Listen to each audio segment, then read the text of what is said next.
Recently, WWE has been treating indie stars really well. I don't think we could argue that. The likes of Seth Rollins, Dean Ambrose, and AJ Styles were all from that scene before making it to the big time, and that's lovely, mostly because there was a period when this wasn't the case. In fact, having that label attached to you could sometimes be your undoing, a tag that essentially said you weren't WWE material and kind of got there through force of will more than anything else. This was ridiculous, of course, and it's nice that times have changed, but if we do go through history, there are plenty of examples that will make you go, man, who knows what could have been? You know what happens when we arrive at such a juncture? That's right, we talk about it, and we talk about it hard. I'm Simon from What Culture, and this is 10 indie stars ruined by WWE. But before we begin, don't forget to subscribe to stay notified. Ding, ding, done. Number 10, Loki. The WWE experience of former Ring of Honor and TNA star Loki is a good example of why the company decided to make NXT an intermediary step for independent wrestlers looking to establish themselves in the big leagues. Having been thrown straight onto SmackDown, Loki, now going by the name of Caval, simply got lost in the shuffle. There were so few opportunities that he ended up getting released from the company altogether in December 2010, just 3 months after his debut.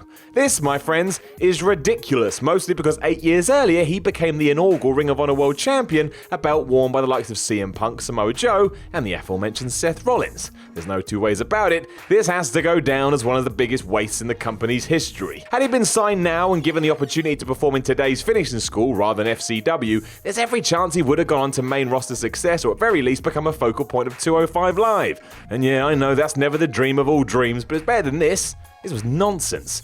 Number 9, Matt Sidell. Now, some credit where credit is due. Matt Sidell did have a pretty good run in WWE as Evan Bourne. He won the tag team titles alongside Kofi Kingston, and that's probably about as good as it's going to get for a performer of his size at the time when he was in the company. Some others never even got a sniff at gold. But his exploits since returning to the indie circuit are proof that he could have been much more than Rey Mysterio's buddy. He has character, the ability to play face and heel, and his in-ring ability amounts to more than just a kick-ass finisher. In defense of Vince McMahon and co, part of the reason he didn't make it was because of persistent wellness policy violations, coupled with a serious injury he sustained away from the ring. That's going to affect you regardless where you're from because it makes you hard to push. You might get seen as a bit unreliable. But even before all of this, it did seem as though he was rapidly drifting towards the status of a lowly jobber and kept getting eaten alive by monster heels on Raw. Again, not the worst spot in the world, but deep down, there's just a feeling he could have done so much more. Number 8, Akira Tozawa. What's Akira Tozawa even up to these days? Last we heard, he had formed a random tag team on 205 Live, which was about as far away from the main roster he can possibly be without being formally released.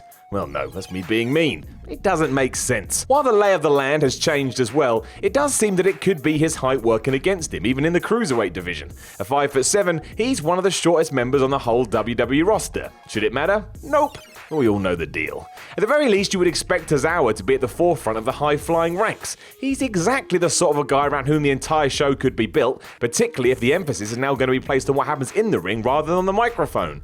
Everyone seems to like him too. Sadly, this doesn't look like becoming reality anytime soon, which means that the highlight of his WWE run remains a couple of half-decent matches with Neville last year. That's a far cry from his time in Dragon Gate and PWG. Sometimes you just gotta wonder why WWE doesn't let them flip around. Number 7, Nick Dinsmore. Admittedly, part of the reason Nick Dinsmore became such an indie sensation was because of the time spent climbing up the ranks in OVW, a territory formerly owned and operated by WWE. But though the company did a decent job honing his talent in the late 90s, his transition to the main roster in 2004, where he was cast in the role of Eric Bischoff's nephew Eugene, was both genius and horrendous. On the one hand, it is the reason we're still talking about him today. It was a gimmick that you can't forget, but whether that's a good thing is up to you. As soon as he was in this position, there was never a chance of being taken seriously as a legitimate force, and that meant he was stuck in the mid-card, which also meant the idea of a title run was never even a thought in someone's head.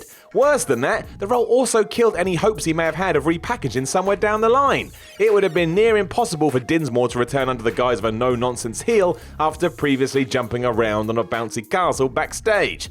This is WWE, so I guess it could have gone down, but still, Eugene was controversial at best and probably cut Dinsmore's time in the company shorter than it would have been otherwise. Number 6, Teddy Hart. It doesn't matter what your last name is in pro wrestling. Being a Hart may help you get your foot in the door, but it definitely does not equal success. There's so much more to it after the first step. Having earned a reputation as one of the industry's brightest young stars with his performances in Ring of Honor and TNA, Hart signed for WWE in 2005, initially being assigned to a finishing school in Ohio. And that that's pretty much where the story ends. Despite being around at a time when second and third generation wrestlers were all the rage, the Canadian was never given the opportunity to appear on the main roster, eventually being released later the following year. Subsequent reports online blamed this on an attitude problem backstage, but others seem to have weathered that storm alright and gone on to better things, but who knows? Maybe he was just too much of a nuisance. If anyone was going to be able to balance that out, however, it would have been WWE, and we never got to find out if that was possible or not. Number 5, Cesaro.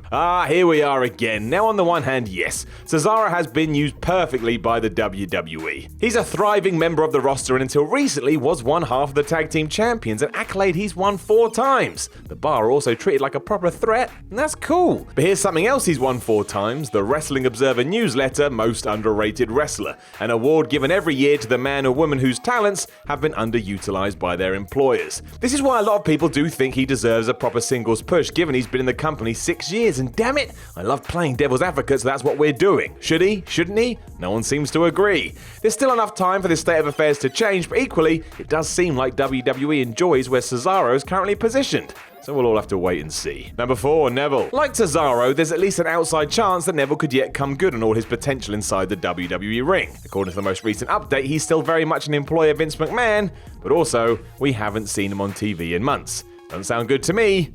Doesn't sound good at all. Even so, most fans who even saw the former Puck on the independent circuit do believe en masse that he's never been used in the right way since he debuted for the WWE a good few years ago. It didn't even really matter he was put in 205 Live given the whole division was built around him. The issue was, at the time, said division felt like it had been forgotten about completely, which left Neville in the lurch. Or at least that's what he thought anyway. Clearly, he was not happy. The real thing is, he's so good he could be towards the top end of the card and most fans would be fine with it. Who's better than Neville bell to bell? I think you'd be hard pushed to come up with a name. Number 3, Paul London. Paul London did, in all fairness, finish his WWE career a multi-time tag team champion, having held the belts twice with long-term partner Brian Kendrick and once alongside former mentor Billy Kidman for a couple of months in 2004. That's awesome, because it just is. But that only tells half the story. The truth is that the company's tag team division was at an all-time low during the tail end of the Ruthless Aggression era, so much so that Juice and Domino had a 133-day reign as the SmackDown champs in 2007. And if you don't know who that is, don't even bother looking him up. It's not worth your time. The rest of London's WWE run was largely disappointing. The high-flying, death-defying offense for which he became famous in Ring of Honor was taken away,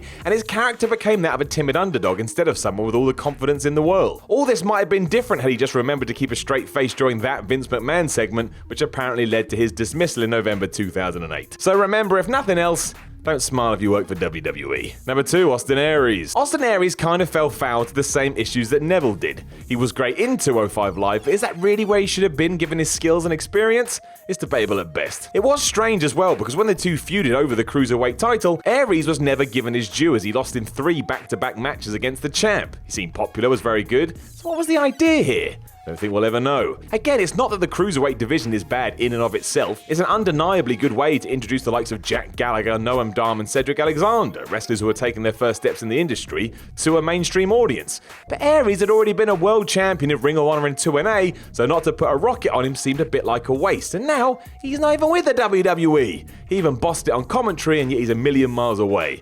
Someone explain that. Number 1, Colt Cabana. It's been nearly a decade since Colt Cabana's WWE run drew to a close, and his name is still being used as an indie star that really should have been given a better shot in the company given how unique he was.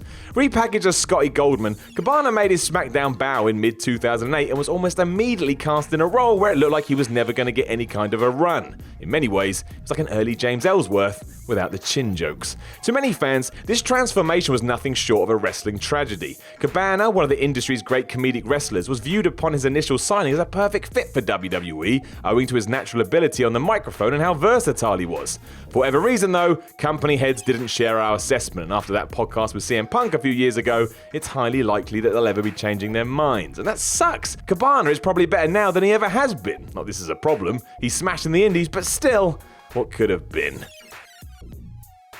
Hey guys, thanks for watching the video. Don't forget to subscribe below, and if you're looking for more content like this, then try a few things that are floating about around my ears. It might be fun. I can't promise it though, but it might be.